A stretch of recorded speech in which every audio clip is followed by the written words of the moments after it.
la première fois, donc, vous voyez là, on est dans la mairie de Chinon. Là, ben, nous, c'était face à la vieille mairie de Tours, pareil, dans une espèce de bistrot le soir rempli de. Enfin, je sais pas, j'ai souvenir qu'il y avait plein de bruit, plein de courants d'air et tout ça. Alain était en retard comme d'habitude, mais c'est pas grave.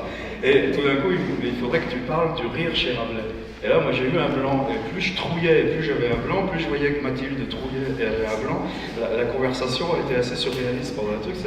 Parler de rire chez Rabelais, pour moi, c'est comme la lettre volée chez Edgar Poe. C'est-à-dire, on ne sait pas où c'est. Enfin, évidemment, mais pourquoi aller demander ça alors que par définition, justement, on lit, on rit. Et cette espèce de dédoublement, c'est vrai que ça m'a mis dans un sale état. Comment je peux parler de rire chez Rabelais, puisque précisément, c'est-à-dire comment installer cet écart, cette autoréflexion.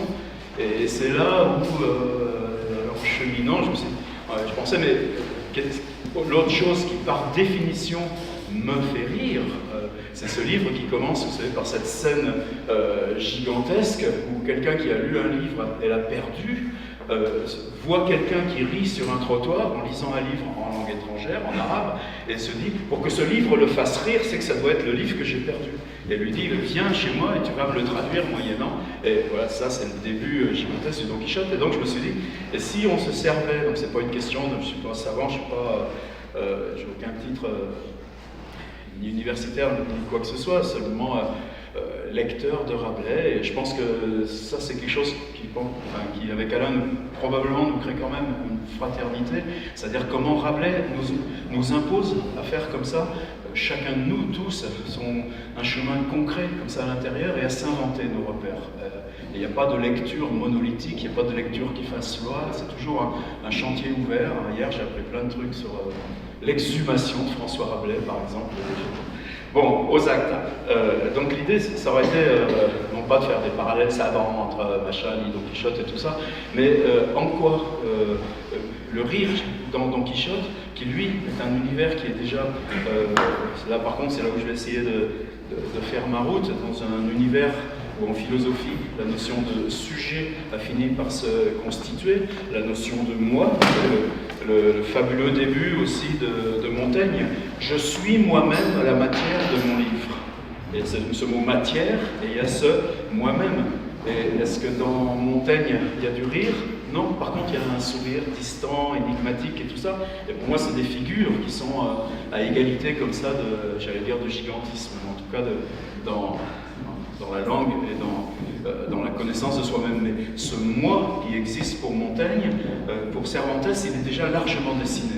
Et pour Rabelais, il ne l'est pas du tout encore. Donc là, pour moi, c'était ça l'idée, c'est-à-dire, est-ce que, en repensant aux figures de ce qui nous fait rire dans le Quichotte, est-ce que ça nous permet d'aller un petit peu dans l'invention de ce qui nous définit nous, c'est-à-dire cette autodéfinition de soi-même avec laquelle on cesse de prendre écart, de mettre en mouvement justement par la réflexion, par la littérature, la toile d'Olivier Debray, là, je ne la vois pas d'ailleurs, ils ont mis un projecteur en pleine gueule, mais ça, je pense que ça va servir aussi de point d'appui. Et j'ai déjà perdu ce que je voulais dire, sauf ça, c'est-à-dire comment on peut, si on revient à Don Quichotte, on reste nous-mêmes. Et tout d'un coup, on peut presque comme ça, on le dit, à 30-40 ans d'écart, peut-être voir un peu différemment cette étrangeté du rire chez Rabelais. L'autre point de départ pour moi, jusqu'à hier soir, même mon abstinence de banquet, j'ai pensé que ça aurait été mon point de départ, c'est à quel endroit le rire de Rabelais me gêne. À quel endroit, il y a des endroits dans Rabelais où quelqu'un d'aujourd'hui n'a plus le droit de rire. Et en quoi ce qui nous dérange dans ce bon rire franc des buvards du XVIe siècle, même si Rabelais, vous savez, toujours aussi avoir en tête un des derniers documents qu'on ait de lui vivant, c'est cette lettre écrite de Metz, où il exerce comme médecin, mais son protecteur, Saint-El, est à Orléans, et il y a cette lettre « Je poursuis mes études, buvant de l'eau claire, comme savait qu'ait fait toute ma vie ». Et cette lettre de détresse, comme ça, juste 1 an et demi avant sa mort, a priori, ce qu'on en sait, pour moi c'est aussi quelque chose qu'il faut toujours avoir derrière comme ça. Il n'y a pas de naïveté du rire, il est partout construction, délibération. Et voilà, à partir de là, normalement, j'aurais dû avoir déjà commencé. Si j'arrive à tenir dans mes 40 minutes, mais une des caractéristiques à moi, c'est que je fais toujours des beaux plans bien clairs et tout. Et en général, j'arrive au premier quart de mon plan à la fin. De toute façon, il sera midi, il sera l'heure de manger pour certains et d'aller écouter le conférencier suivant pour l'autre.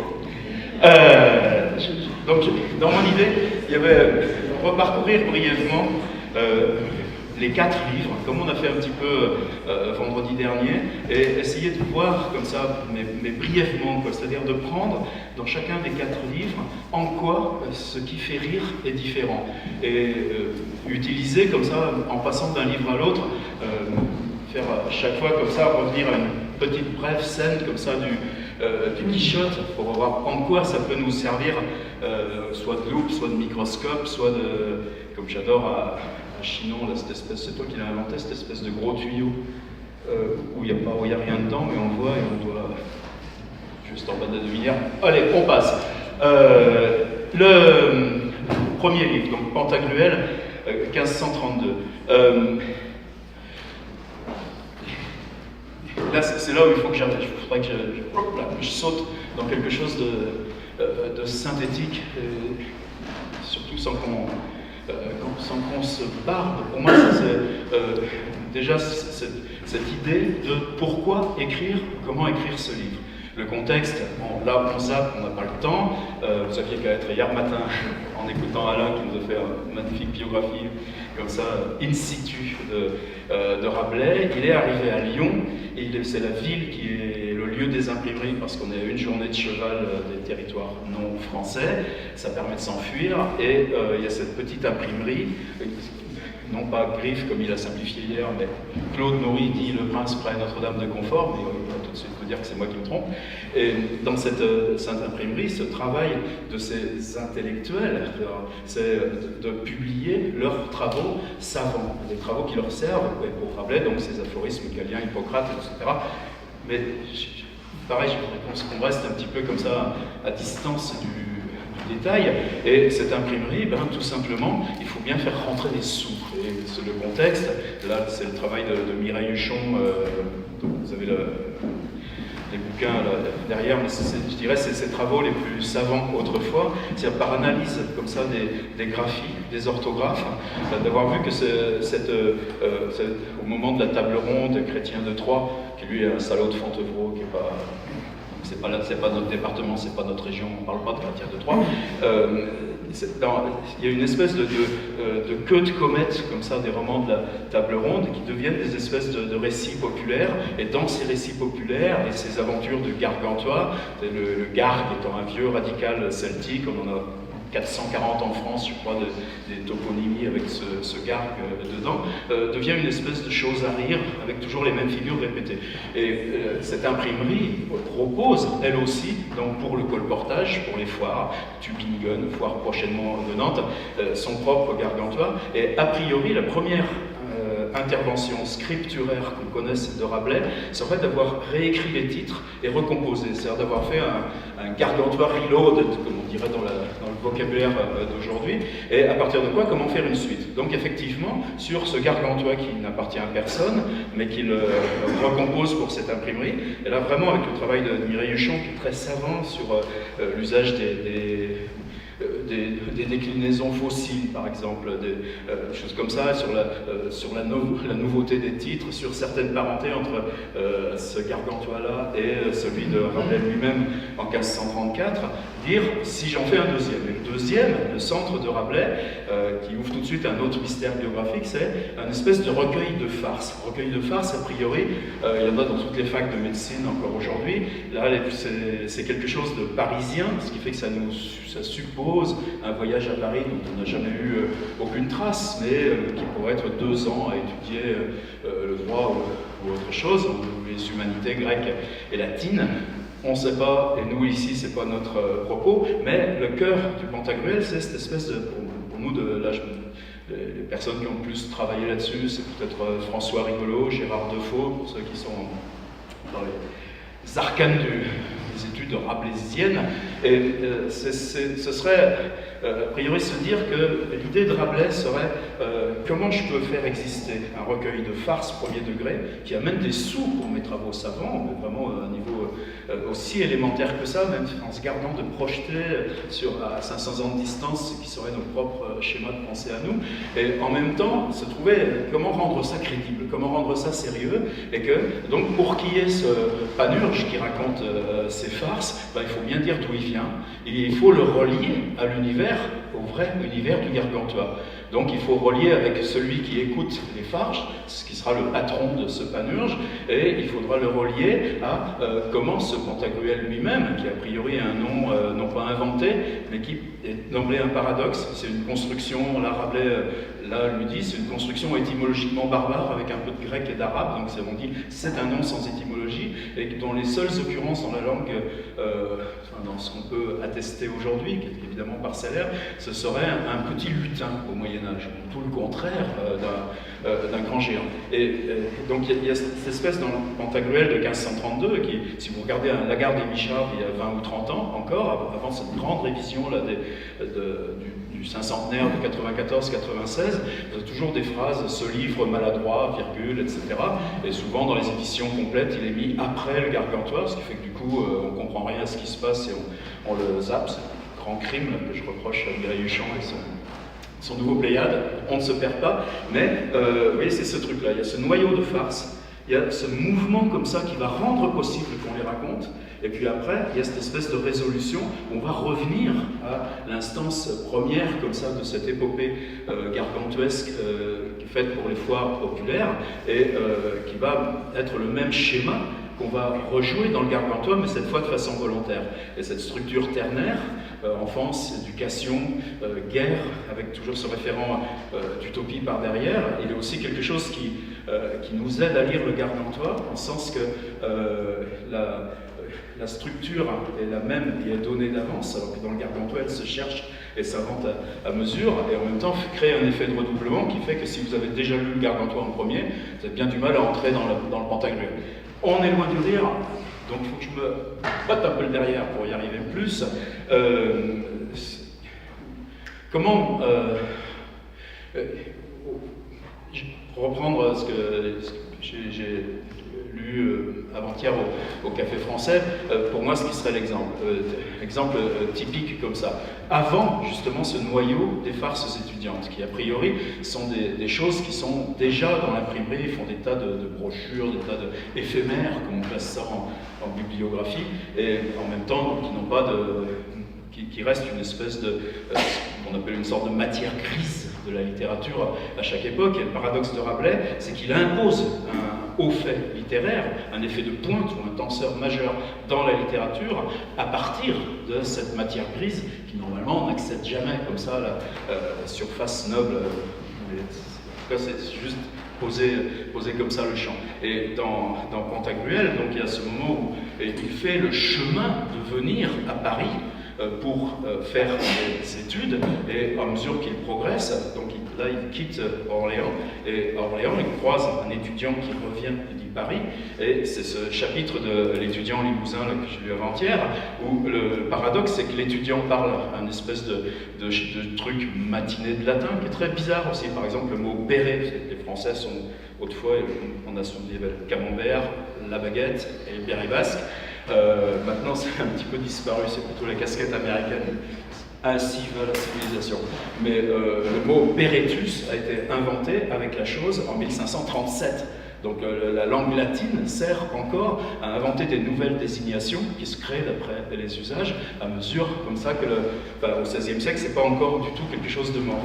Mais ce Limousin, en fait, ce petit récit en 3 pages, ce qui est génial, c'est que c'est la phrase de Pantagruel à la fin, et ainsi t'apprendrais l'usance commun de parler. C'est-à-dire que la revendication de ce langage, non pas naturel, mais de cette langue française, mais basée sur les usages, sur le commerce, sur ce qui nous lie les uns aux autres, qui désigne le travail, a priorité par rapport à cette langue qui est juvénite de l'ollocuplété, de la redondance latinicum, qui devient une espèce de coquille morte. Je pense que c'est problème à Tours en ce moment, j'allais dire, comme ces mues d'araignées qu'on découvre le matin dans son garage et qui sont très déplaisantes.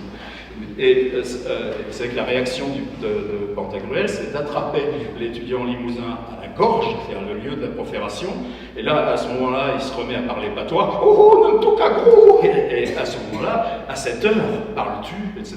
Et en même temps, donc, le moment où émerge le français, et par le comique, un comique de situation, c'est-à-dire, je te prends, je te serre la gorge, et cette fois, comme tu te remets à parler patois, à ce truc-là, l'étudiant en question est liquidé. On ne peut plus le réutiliser dans le bouquin, puisqu'il est comme ça. Et ce qui est miraculeux dans le Pantagruel, c'est que Rabelais n'est pas capable de corriger, de reprendre, de modifier. Il n'est pas capable de faire de son texte une intention volontaire, contrairement au tiers-livre et au quart-livre.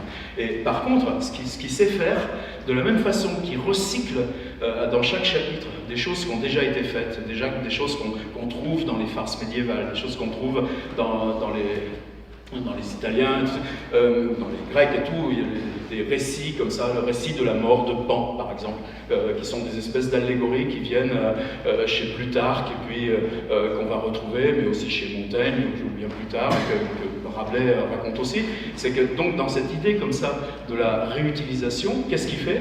Son schéma à lui, c'est de réécrire le chapitre. Et là, il le fait à l'envers, c'est-à-dire qu'on n'est plus à Orléans, Pantagruel est arrivé à Paris, il sort de Paris, ce qui n'est pas neutre, et c'est là où ça va vers l'Est, c'est-à-dire le grand vieux continent, arrive cette figure de quelqu'un grand, beau, élément, etc., mais en même temps tout pitoyablement navré, etc., avec ce truc en même temps que la présence du personnage, et qui est déjà comme ça pour nous une espèce de petite incarnation, non pas un moi, mais une idée de personnage dessiné, incorporé, qui passe par une métaphore, et ressemblait à un cueilleur de pommes du pays du Perche, ce qui est une phrase en tant que telle très, très, très belle et sonore et étrange. Et à ce moment-là, celui-là, qui fait pire que l'étudiant limousin, parce qu'il aborde Pantagruel en racontant la même histoire. Je veux bien te raconter mon histoire, mais d'abord, il faut que je mange et que je boive. Et il lui raconte en plein de langues. C'est-à-dire que Pantagruel, qui est censé être un étudiant modèle, on lui dit ça en italien, il ne comprend pas. En grec, il ne comprend pas. En machin, il ne comprend pas. En danois, il ne comprend pas. Par contre, quand Panurge se met à baragouiner avec des langues inventées, où longtemps, messieurs les universitaires de Pléiade disaient on a longtemps tenté de trouver une description. C'est-à-dire des espèces de décalques sonores de langues qu'on ne comprend pas, ou alors, par exemple, une langue que avec des E, comme Pérec, etc., mais toujours en mimant le truc, il faut manger d'abord, etc. Là où le Panurge est 1000 fois pire que l'étudiant limousin dans la caricature des langues, c'est lui qui va devenir le narrateur de ces farces étudiantes. Alors là, pour moi, commence justement aussi le malaise, mais il faut que je trace et qu'on aille vite dans les 4 livres. C'est-à-dire que, oui, ça continue de nous faire rire. Mais ce n'est pas la question de notre rire aujourd'hui, c'est la question que la stature de Rabelais s'est inventée, non pas par les choses savantes que nous on est capable aujourd'hui d'y deviner, d'y lire, et qui nous servent pour comprendre nos propres inventions d'écriture, mais se font précisément par le culot ou l'excès de ces farces. Et qu'est-ce que c'est ces farces? T'as les ennemis qui viennent jusqu'en Paris, et ça s'est vu en 1870, ça s'est vu en 1940, eh ben tu prends tous les cons des filles et puis tu en fais des murailles, t'inquiète pas, ils viennent jusqu'à la muraille, ils repartent après. Donc voilà, ce truc, la fille elle vous a refusé l'assaut sexuel, qu'est-ce que vous faites? Vous piquez 20 chiennes en chaleur, vous prenez tout ce qui leur sort d'humeur et vous en badigeonnez en douce à l'église la robe de la fille, et puis vous voyez la fille qui s'en va suivie par 400 chiens de la ville. Vous voyez, c'est-à-dire qu'on est là dans le comique. Et ce n'est pas la question d'énoncer un jugement éthique ou moral, ou dire qu'est-ce que nous on est supérieur, parce que malheureusement, y compris ces figures-là, continuent d'être pas seulement un espèce de cœur populaire, mais aussi le cœur de tout ce qui est le plus abject dans l'industrie audiovisuelle. Les histoires, moi je ne regarde pas trop la télé, mais quand je lis les journaux qui racontent ce que disent les Hanouna ou je ne sais pas quoi, et puis surtout on ne va pas entrer là-dedans, mais ces questions posées par ce statut-là du comique, y compris dans ce que 500 ans après on n'arrive pas à se débarrasser, malgré tout ce n'est pas des questions à contourner comme ça. Par contre, il y a des trucs bizarres. Par exemple, dans ces farces, t'es étudiant, je suis étudiant. On a la dalle, on ne sait pas comment faire. Je suis prof 2 jours par semaine dans une école d'art. Mes étudiants ne sont pas débarrassés des trucs comme ça. Ben, on va les piquer les troncs d'église. Et si vous lisez les nouvelles en 3 lignes de Félix Fénéon en 1905-1906, au moment de la séparation de l'Église et de l'État, piquer dans les troncs des églises, c'est toujours quelque chose qui compte parce que c'est un fonctionnement économique. Bon, sans doute, aujourd'hui ça passe plus trop comme ça, mais je ne sais pas, je n'ai pas été vérifier les fonds des troncs d'église. Mais donc l'idée c'est comment faire pour qu'entre étudiants, comment on s'y prend pour piquer les troncs d'église. Bon, ouais, c'est ça, c'est pas chercher midi à 14h. Et là, il y a quelque chose de complètement étrange. C'est-à-dire que Rabelais a répété, et on est à la 4e ou 5e farce, comment, quand les sergents du guet passent dans la petite rue étroite, tu prends le seau avec les matières fécales et que tu le balances et que tu es de façon à pas être pris. Voilà, c'est pas une recette, etc. Et on continue et continue. Comment le vieux con qui sort du palais de justice sur sa grosse mule, t'as pris le truc avec ton petit canif de l'huissier, la sangle à moitié, et puis que tu peux l'admirer, se vautrer pile au moment où il sort de la cour, etc., etc. Et à un moment donné, il faut bien qu'il installe une variation. Ben, la variation, c'est que Panurge, comme il s'agit d'une leçon, comment piquer les troncs des églises, doit donner à son tour la leçon à quelqu'un. Est-ce qu'il peut la donner à Pantagruel? Non, Pantagruel ne va pas aller piquer les troncs d'église. Donc tout d'un coup, arrive le narrateur. Le narrateur, il n'est pas un personnage. Là, par contre, je suis dans le thème que je voudrais m'incruster. C'est Alcofribas Nazier, c'est l'anagramme de François Rabelais. Vous savez que François Rabelais, ce sera la signature officielle du livre en 1542, 10 ans plus tard, quand il aura un privilège royal pour imprimer, et qu'en même temps il tombera sous le coup de la censure du même ordre.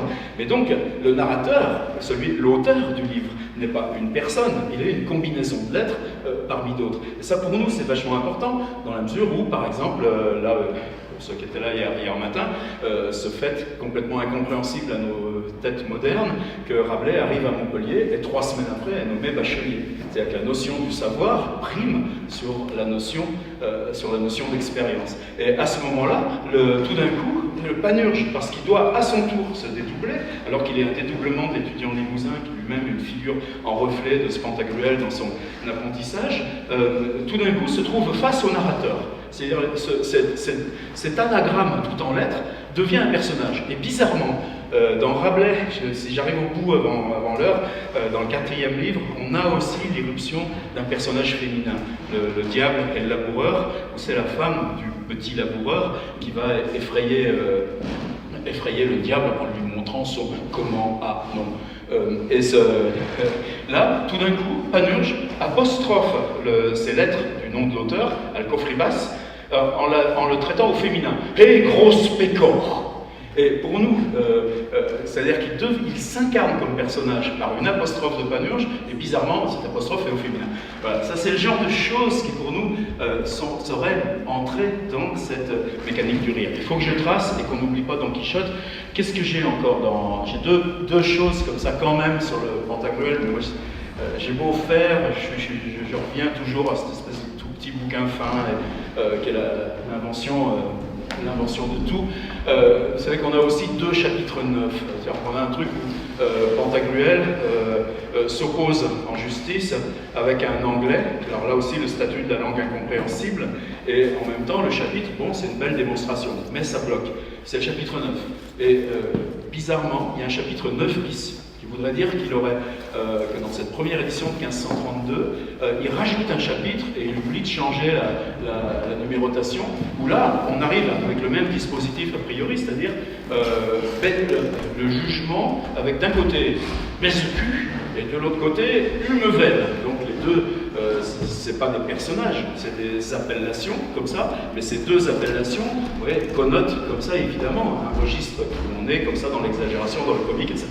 Et ce qui est très bizarre, c'est que comme Bescu et Humevel ont le droit de parler une langue que personne ne comprend, ce qui les amène au tribunal. Ça, c'est la donnée de base. Donc chacun des deux va faire un discours, et bizarrement, là, toujours dans cette même logique de l'étudiant limousin, le discours fou de Bescu et le discours fou de Humevel va être quelque chose qui, en produisant constamment du non-sens, va amener des figures de l'écriture c'est-à-dire qu'il nous fait rire, mais en même temps, écrire en cave sur le Rhône avec papier du moulin, machin, et caniver, pour le petit canif pour couper les pages, pour tailler les plumes, pardon, en cave fraîche, etc. C'est-à-dire qu'on va avoir des figures de l'auteur et de l'écriture qui vont s'incarner, on va avoir des figures complètement critiques sur le roi qui vient le roi des îles Canaries, et on va avoir des images complètement folles, une sarbatène, c'est-à-dire ces espèces de couvertures que les pauvres font avec les restes de textiles trouvés en cousant des lambeaux, ce qui fera le manteau d'Arlequin, par exemple,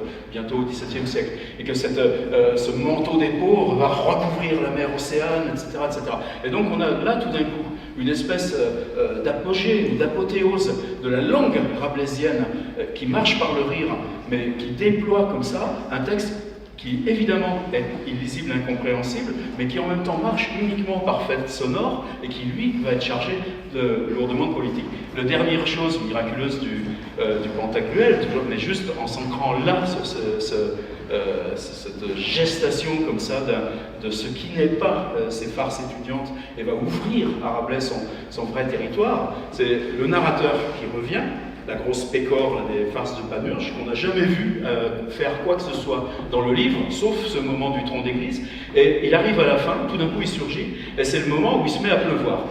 Pantagruel, voyant ça, vous savez, déploie sa langue à demi comme les gérines, comme les poules qui couvrent leurs petits poussins, et recouvre toute son armée, et le narrateur, lui, il reste dehors, aussi bien... Enfin, je ne sais plus la phrase, c'est pas grave. Et donc le narrateur, pour se mettre à l'abri, monte sur la langue de Pantagruel, qui va tirer pour couvrir son armée, et se retrouve à l'intérieur du corps de Pantagruel. Et là, il y a ce truc qui pour nous est miraculeux, c'est qu'à l'intérieur de la bouche, il va trouver des montagnes, il va trouver des villes, Poitiers, Nantes, Rouen, grosse bourgade marchande, c'est-à-dire qu'il va trouver l'instance du réel, l'instance de villes qui, elles, sont des villes existantes. Il va marcher, entrer, il va trouver une épidémie de peste, il va se faire payer et trouver à dormir, car on paye les gens très cher à dormir. S'ils ronflaient bien, sont payés 8 sols et non 5, etc. etc. Et en même temps, là, il y aura ce comique justement de situation, où là on passe aussi dans l'ère moderne, c'est-à-dire que parce qu'en entrant dans le corps de Pantagruel, qui est l'énonciateur du livre, on rentre dans le corps littéral, on traite le livre comme étant corps. On rentre dans le corps du livre, et dans l'intérieur de cette énonciation, qui a priori est abstraite, on découvre de la réalité et de la situation qui provoque le rire, parce que, justement, on vous paye à dormir, parce qu'il y a des pigeons, parce qu'il y a des épidémies, parce qu'il y a tout ça, et en même temps, le narrateur finit par ressortir 6 mois après. Donc qu'est-ce qui est devenu la bataille ? On n'en sait rien. Là, vous savez, c'est comme le début du Don Quichotte, cette scène où Cervantes donc lance cette idée d'un personnage tout frêle, tout misérable, qui s'en va lutter contre toutes les injustices et tout ça. Et le premier qu'il trouve, c'est un chevalier hyper armé, et les deux se précipitent l'un sur l'autre, et là, Cervantes dit « Merde, comment je vais m'en tirer ?» Et tout simplement, le livre s'arrête. C'est là où, plus tard, il retrouve le livre, etc. Et l'histoire recommence, mais recommence... on n'en saura pas la fin, il lui manque la page, quoi. Et Rabelais, il utilise aussi ce truc-là, c'est-à-dire comment avait fini cette espèce de guerre, mais on ne sait pas puisqu'il sort et que la guerre est finie il y a 6 mois, il n'y a pas besoin de nous le raconter. Et en même temps, là il y a tout d'un coup le comique, le statut du rire, qui réavale tout et qui redevient global, c'est la scène. « Et d'où viens-tu, Alcofribas? De votre gorge, monsieur. Mais qui mangeais-tu? Ben, de ce que vous mangiez. Moi, je prenais le barrage. Et voir, mais comment chiais-tu? Alors, votre gorge, monsieur, etc., etc. » Et là, le rire est, à mon avis, celui de Rabelais. Je suis largement pas dans les temps, mais quand même... on est quand même, pour moi, dans ce qui était dans ce qui est un petit peu le centre, dans ces trucs, dans l'ouverture du Quichotte, sur ce statut du livre, sur ces trucs-là, là, le même vocabulaire existe et nous donne, pour moi, ce qui serait un petit peu ce prisme pour aborder. Sur Gargantua, je voudrais aller beaucoup plus vite. C'est-à-dire que Rabelais dispose de son vocabulaire, donc il est capable de faire du comique textuel. Les torches cul, Grand Gousier écoute l'enfant gargantua qui lui raconte à la fois des poèmes, en chien où il lui raconte « et me torchait le cul d'un oison », etc. Donc la langue elle-même devient un énoncé comique, textuel, on a un truc comme ça. Le comique situationnel, là par contre, c'est quelque chose qu'il est capable d'utiliser, c'est-à-dire qu'a priori, les figures gigantales, par exemple, la jument, prendre les cloches de Notre-Dame, les accrocher au truc de sa jument. Le peuple parisien proteste, c'est magnifique pour nous, cette idée, parce qu'elle est politique, c'est-à-dire que le peuple parisien parle toutes les langues, c'est-à-dire dans la description de Rabelais, on entend 13 langues de gens qui, en bas de Notre-Dame, sont en train de hurler, protester, etc. On est vraiment dans une manif avec quelque chose de gigantesque du point de vue de la création textuelle, et c'est que Gargantua debout sur Notre-Dame, comme les noix, enfin les pistes dessus, et on noie 80, 100 000, etc., etc. Le comique situationnel, là aussi, on ne va pas chercher midi à 14h.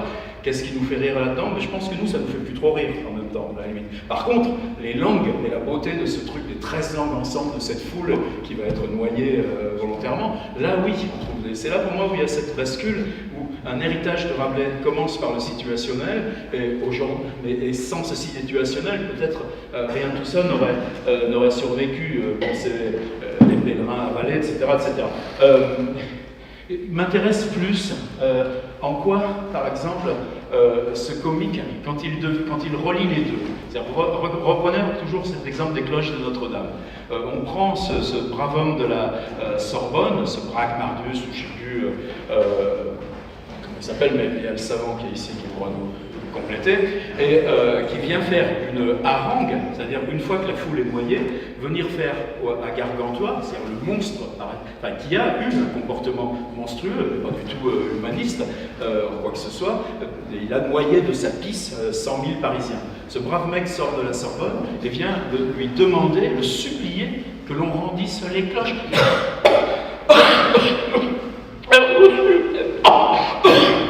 Etc., etc. Je fais exprès, évidemment, mais laissez faire voir. Mais on installe un tousseux, et dans ce truc de la toux, du bégaiement, des trucs comme ça, la parole devient circulaire et émerge que la supplique devient un comique, mais on n'est plus dans du textuel et des choses comme ça, parce qu'on est dans une instance aussi tout aussi politique. Et là pour moi, il y a tout d'un coup quelque chose où le Gargantua trouve son statut de détonateur. Par exemple, avant-hier, Café Français, là, j'ai lu, c'est la première fois de ma vie, cette espèce de truc où Picrocole, avec ses conseillers, Merdaille et Spadassin, toujours le symétrique du Bescu et du Louvain, lui conseillent de comment ces armées peuvent faire une conquête du monde entier, enfin de la représentation cartographique qu'on peut en avoir, plus exactement, et narrativement, pour nous, c'est quelque chose qui n'est jamais vu. Parce que la situation, on n'est plus dans Bragmar avec la supplique à Gargantua, on a ce Picrocole qui est lui-même, qui n'est pas le bon géant, qui est un type bête, il faut le traiter comme tel. Mais en même temps, il a deux personnes devant lui qui font une joute pour lui faire quelque chose qu'il ne veut pas faire. En même temps, on a celui qui résiste, et en même temps, on a les autres qui font un petit peu chorale derrière. Et donc, tout d'un coup, on a quelque chose qui n'est pas du théâtre, qui est du récit, mais qui est du récit, qui marche avec un fonctionnement qui n'est pas encore apparu non plus dans le théâtre, si vous prenez les pièces à cette époque-là, mais où ce fonctionnement polyphonique, comme ça, des locuteurs, crée le miracle de cette espèce de gigantisme comme ça, et crée aussi, précisément, la condition pour qu'arrive après celui qui, lui, va avoir un nom, Ulrich Gallet, et qui, lui, va faire à Picrocole une demande justifiant qu'on arrête la guerre, et qu'on négocie, etc., etc. Et donc, que dans cette espèce d'écluse entre la réalité de discours comique, le discours politique, qui sinon ferait du livre une démonstration, vient s'établir, et que... Voilà, ça pour moi c'est des choses sur le travail, enfin sur la façon dont travaille le Gargantua. Je suis quand même un petit peu dans les temps encore. Ouais, mais il y avait le retard à la compte. C'est bien pour faire la moitié du reste. D'avoir quelques mots comme ça aussi sur tiers livre tiers livre et quart livre. Alors, et pareil, je ne sais pas si je suis dans la question comme ça, c'est-à-dire en quoi nous travaillons, non pas forcément la littérature, mais travaillons l'écriture, c'est-à-dire comment on écrit avec la matière monde, comment on écrit avec ce qui nous entoure, comment précisément c'est ces mécanismes-là qui nous intéressent et deviennent notre matière concrète. Par exemple, est-ce que vous vous souvenez du moulin à Foulon dans Don Quichotte? Le pauvre Don Quichotte, on est vers le premier tiers à peu près du livre 1 du Quichotte.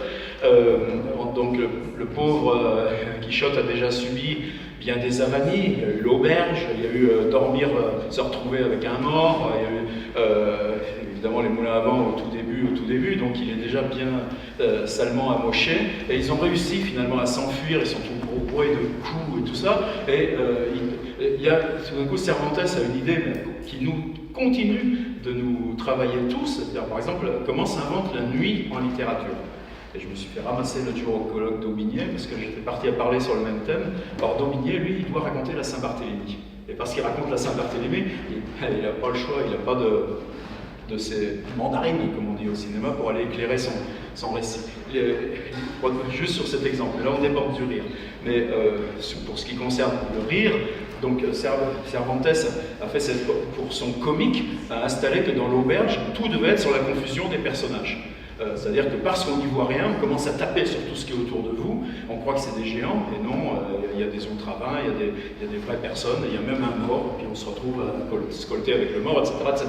Et en même temps, donc, Cervantes est comme ébloui lui-même par l'anti-éblouissement, c'est-à-dire, quoi, j'ai inventé une histoire et on ne voyait rien. Comment je peux parler de ce que je ne vois pas? Et il invente donc le nouveau récit, il se trouve à écrire que le soir tombe et ils doivent continuer de cheminer. Et là, à un moment donné, comment on fait pour parler, continuer de parler, alors que ça s'arrêtait? Et le début de cette histoire est formidable. C'est-à-dire que Sancho fait tout ce qu'il peut pour ralentir le Don Quichotte, parce qu'il veut absolument que son maître s'arrête, parce que la nuit fait peur. Et Cervantes utilise, ce qui est aussi, pour moi, ce qui pourrait être le point d'appui pour donner des perspectives sur Rabelais, convoque le sensible dans l'ordre du récit. C'est-à-dire que jusqu'ici, on a dans le Pantagruel des petites choses qui émergent, dans le Gargantua, des phrases. Je parlais de cette phrase au lycée avec Emmanuel, là je parlais de quand j'entends Afrique, je vois toujours du nouveau. Et cette phrase qui pour nous paraît presque aujourd'hui banale, Flaubert il en fait toute une tirade dans une lettre. Chaque fois que je relis Gargantua et que j'entends, quand je vois le mot Afrique, pardon, quand j'entends le mot Afrique, c'est ça la phrase je crois. Quand j'entends le mot Afrique, chaque fois je vois du nouveau, et Flaubert, j'y vois les hippopotames, les girafes, etc., etc., etc. Donc c'est latent, mais en même temps c'est pas pris en compte. Par contre, la naissance du sensible, comme la naissance tout à l'heure du concret dans la bouche du géant, ça va pouvoir être des points d'appui, ou dans le quart-livre, on est quasiment dans l'univers à venir. Comment ça se traduit dans le Quichotte? Le truc de Cervantes, c'est comment, si Sancho continue de parler sans arrêt, même si tout d'un coup ça devient noir, je vais être capable de tenir le récit dans le noir. Et l'idée, donc il raconte une histoire, c'est une très belle histoire classique, comme celle que Cervantes intègre toujours avec les bergers, les amoureux, les évasions du bagne, enfin tout ce qui fait le sel du Quichotte par ses inclusions. Sancho commence à raconter une histoire comme ça, et à un moment donné, le nœud de cette histoire, si vous en rappelez, c'est qu'il ne doit pas être interrompu. Donc justement, le mécanisme de Quichotte, le mécanisme de Cervantes pour parler dans le noir, devient celui de la phrase même. Et dans l'histoire de Sancho, avec plein de bergers, à un moment donné, il y a les bergers en question qui doivent faire traverser ses chèvres une rivière. Simplement, il a un tout petit bateau, il peut faire traverser qu'une chèvre à la fois. Et donc, il fait traverser la chèvre, et puis il revient avec son bateau, il prend une chèvre, fait traverser la chèvre, et avec son bateau, il fait le truc, et le texte devient ça, quoi, littéralement. Et à un moment donné, Quichotte, évidemment, dit « Mais Sancho dit qu'il a fait traverser toutes ces chèvres !» « Oh, monsieur, vous m'avez interrompu l'histoire. » Bon, on est dans Cervantes. Mais vous voyez que cette complexité-là du lien entre le textuel et le situationnel franchit encore un état. Et après, bon, du coup, il s'arrête et Sancho, qui est malin, il s'arrête comme ça parce qu'ils entendent ce bruit. Donc Sancho met une entrave sur les pieds du cheval, et il s'arrête, lui il est à pied devant le cheval, et Don Quichotte ne comprend pas pourquoi son cheval n'avance plus. Donc là, Sancho il a commencé à lui dire, peut-être ce sont des enchanteurs qui empêchent mon cheval. Oh oui, oh oui, oh oui. Donc, alors que c'est lui évidemment qui vient de l'entraver. Et dans ce truc-là s'installe l'attente de la nuit. Donc là ils sont immobiles, il y a un paramètre fixe pour Cervantes, il y a ce bruit qui continue. Et donc on est entouré, la nuit décuple comme ça aussi.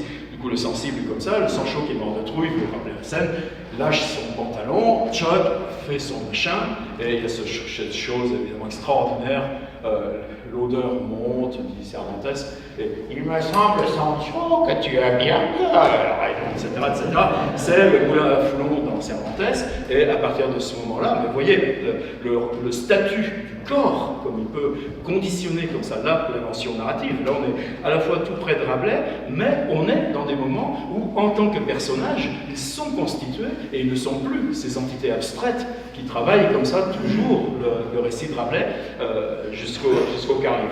Et évidemment, au matin, qu'est-ce que c'est? C'est le moulin à Foulon, c'est ces gros battoirs à textile, etc., etc. La deuxième instance qui est dans Don Quichotte, qui est du même lieu, justement en pensant à ce texte fou pour nous de l'entrée de Panurge dans la bouche du géant, c'est comment l'aventure de Don Quichotte tire son comique de la mise en cause du personnage central lui-même. C'est-à-dire qu'à chaque fois, c'est lui qui prend les coups. Dans Rabelais, c'est toujours l'autre qui se fait manger. Là, je ne vais pas raisonner grossièrement, c'est pas un truc comme ça, mais par exemple, à quel moment on trouverait dans Rabelais l'équivalent de cette fonction qui est toujours Panurge dans La Tempête est celui qui a peur, il est celui qui se défait. Mais en même temps, dans Don Quichotte, comment il prend ça? Il voit les galériens qu'on emmène, enfin les types qui sont entravés, gardés par une chiourme et qui sont en train d'être déportés. Don Quichotte trouve ça une injustice monstrueuse, il se précipite sur les geôliers.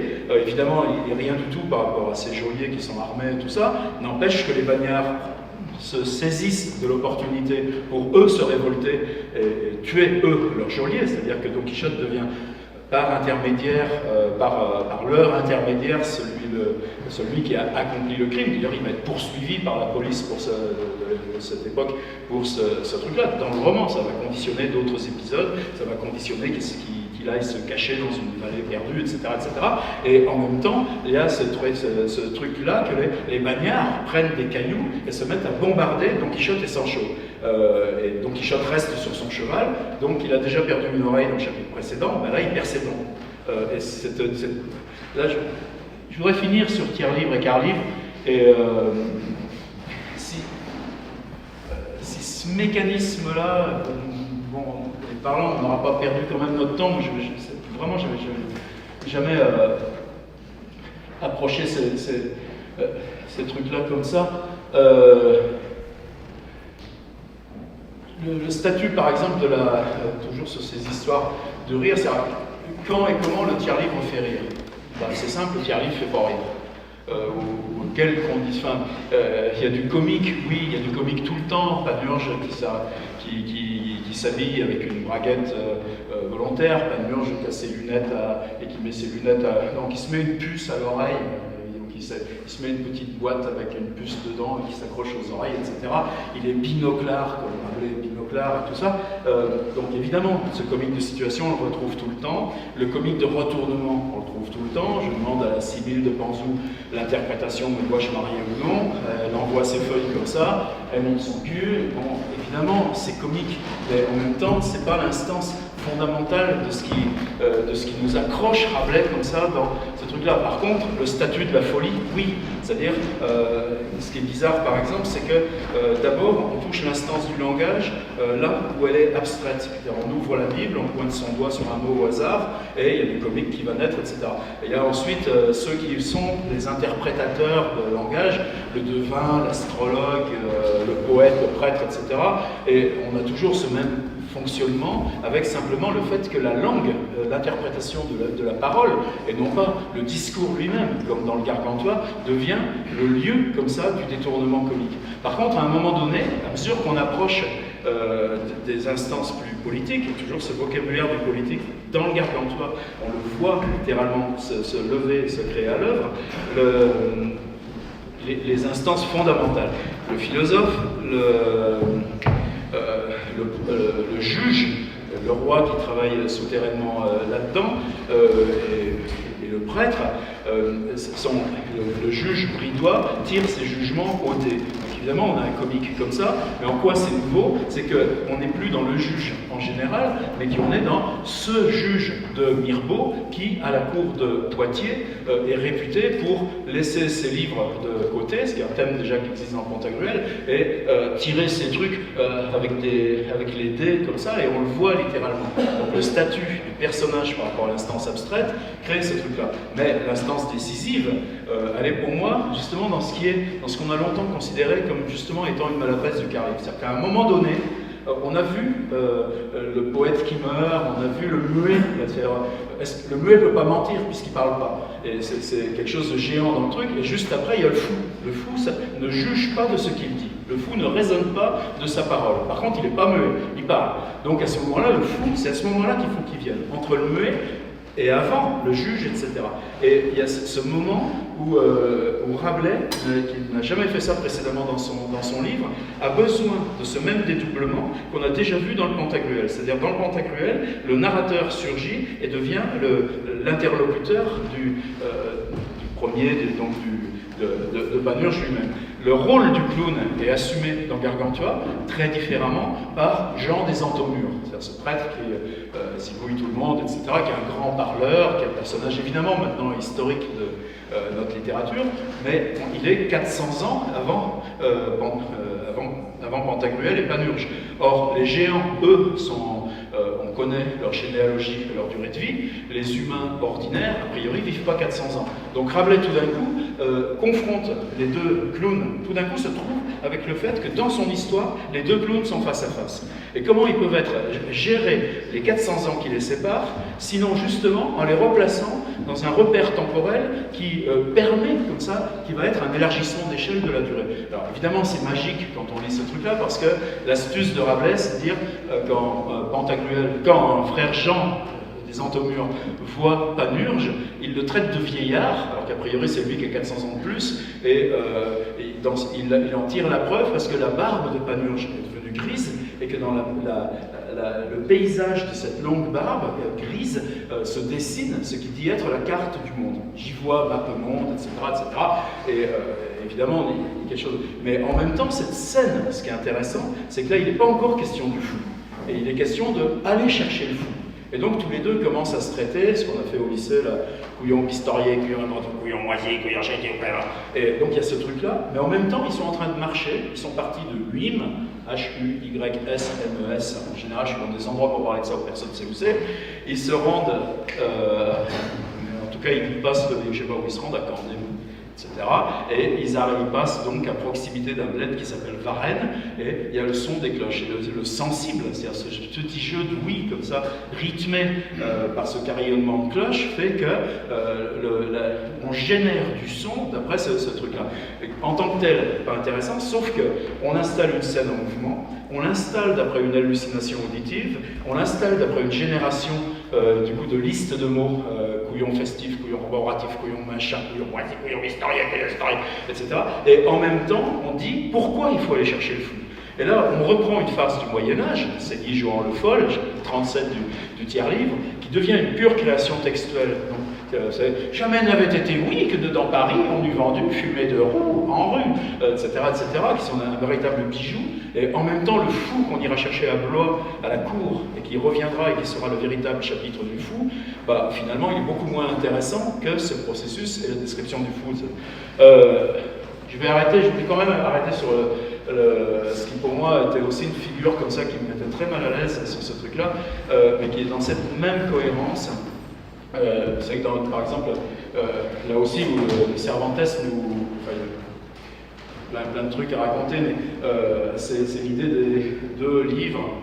Je pense que c'est pas du nouveau pour vous. Là, j'ai amené la Brochothèque de Jean-Raymond Fanlot. C'est une traduction très récente, que j'aime beaucoup. Et sinon, c'est pas la seule, évidemment.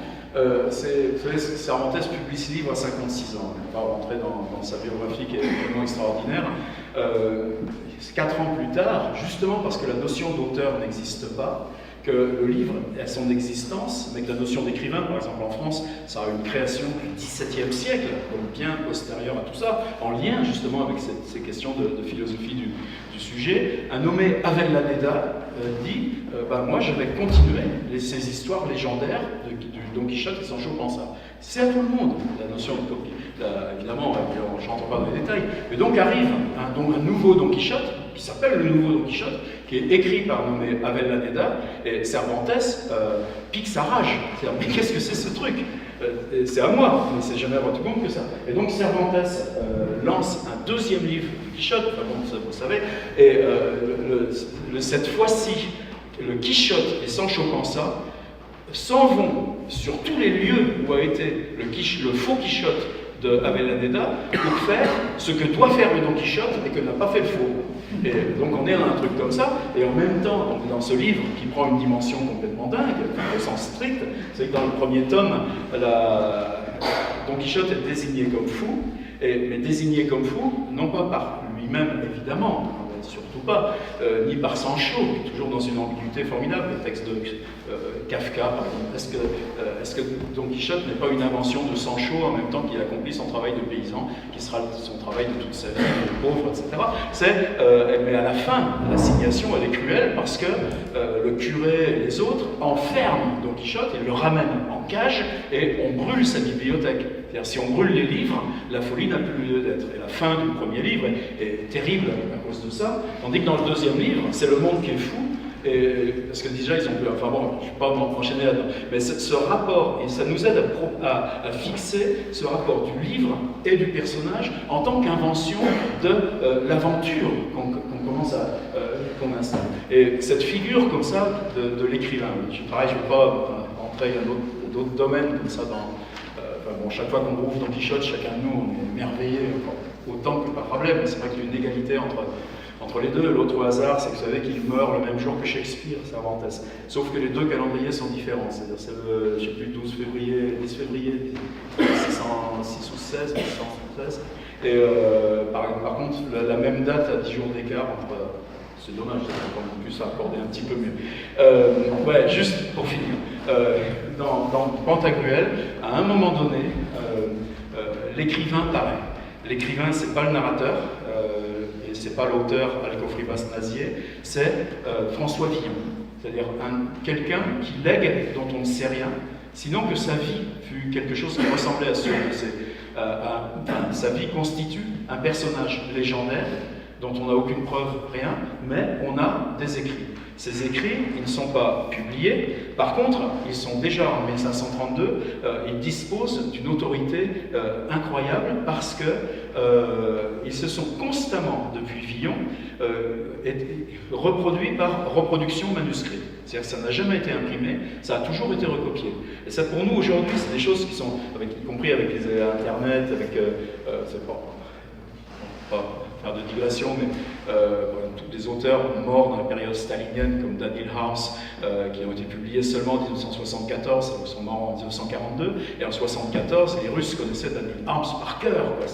Ces questions de transmission, hors livre, sont pour nous des sujets d'études considérables. Et Villon sera édité, là par contre, peut-être à l'année en tête, moi je l'ai plus, mais cette période majestueuse pour l'histoire française où François Ier étant détenu après l'affaire de Pavie en Italie, en attendant qu'il mette ses fils en otage et les envoie à Madrid au cachot pour lui retrouver sa liberté, la France est dirigée par Marguerite de Navarre. Et cette femme, parce que quand on a aussi l'heptaméron, c'est quelque chose qu'en ce moment on redécouvre les mécaniques textuelles et de la personne et du livre, c'est quelqu'un qui donnera à Clément Marot les moyens industriels aussi de publier, d'imprimer une Bible tout d'abord, et puis des écrits comme ceux de Villon. Et à partir de Marot, par Marguerite de Navarre, Villon devient un livre. Mais au moment du Pantagruel, il n'est pas encore. Par contre, tout dans le Pantagruel, si vous vous souvenez, il vient très discrètement à un moment où, aux enfers, il est un marchand de moutarde. moutarde a un rôle considérable, c'est l'antisepsie des aliments. On a dans le quart-livre des machines aériennes, des cochons volants qui lâchent des tombereaux de moutarde sur les assaillants, etc. On est pareil dans cette instance de gros comique. Mais Villon, marchand de moutarde aux enfers, c'est l'écrivain qui a renversé le monde, qui est plus fort que le pape, parce qu'il dispose de dire au pape, aujourd'hui, t'auras que ça de moutarde, et t'en livres pas. Et dans le quart-livre, Villon revient encore dans un statut quasi identique, c'est-à-dire qu'à un moment donné, et dans un des chapitres les plus corrosifs sur le fait religieux du quart-livre, en introduction, l'histoire c'est que Villon à Saint-Mexan, que Villon ait voyagé dans le Poitou, j'en sais rien, il n'y a rien qui l'atteste, c'est pas un truc comme ça. Mais par contre, lui, le père Rabelais, Saint-Mexan, c'est pile entre Maillezais et l'Hermenot, ça c'était un gros point de désaccord hier avec la simplification Alain Le Bontienne sur l'élimination de l'Hermenot à la place de Maillezais. On en discutera, ouais. En tout cas, Saint-Mexan, c'est sur son chemin. Et donc, le truc, c'est de dire, on veut faire ce truc de la farce moyenâgeuse qu'on fait devant l'église. On lisait Bakhtin, là, qui en rentre sur la table derrière. Je ne fais pas de propagande pour Guibert qui amène ça. Là, ça y est, c'est fini. Donc, mon Villon, je finis là-dessus. Dans le quart-livre, l'évêque lui refuse l'utilisation traditionnelle des vêtements sacerdotaux pour créer sa fable sur le parvis de l'église. Et donc, tout simplement, là encore, c'est la mécanique de Rabelais. On déploie une embuscade sur la route, qui va de chez vous, je ne sais pas, et quand ce tape-cou revient sur sa brave jument, on le tire par terre, on l'attache par le pied à ses étriers, et on balance des pétards et des machines comme ça qui font que le pauvre cheval effrayé va le tirer sur 25 km, et que quand il arrivera à Saint-Mexan, il ne restera plus que le pied et un bout de tibia. Et là encore, c'est-à-dire tout d'un coup, le comique, c'est-à-dire le paradoxe, c'est vraiment ma fin, et merci de votre patience, c'est le paradoxe de surgissement de l'écrivain dans le quart-livre, alors que Cervantes a le statut d'écrivain, c'est-à-dire cette espèce de bascule qui joue précisément sur cette rupture considérable que pour le livre, il faut un auteur. Et ce truc-là l'invente en convoquant un auteur dont on ne sait rien, et en inventant comme ça une espèce d'agiographie sur un fait de vie, et que ce fait de vie qu'on convoque devient comique parce qu'il est un assassinat avec des trucs les plus cruels qu'aujourd'hui on pourrait imaginer, c'est-à-dire vraiment à mesure des mètres et des mètres, ce type voilà, et donc c'est ce que j'avais à dire sur le comique de Rabelais, et comme ça ils me réinviteront plus, je serai tranquille.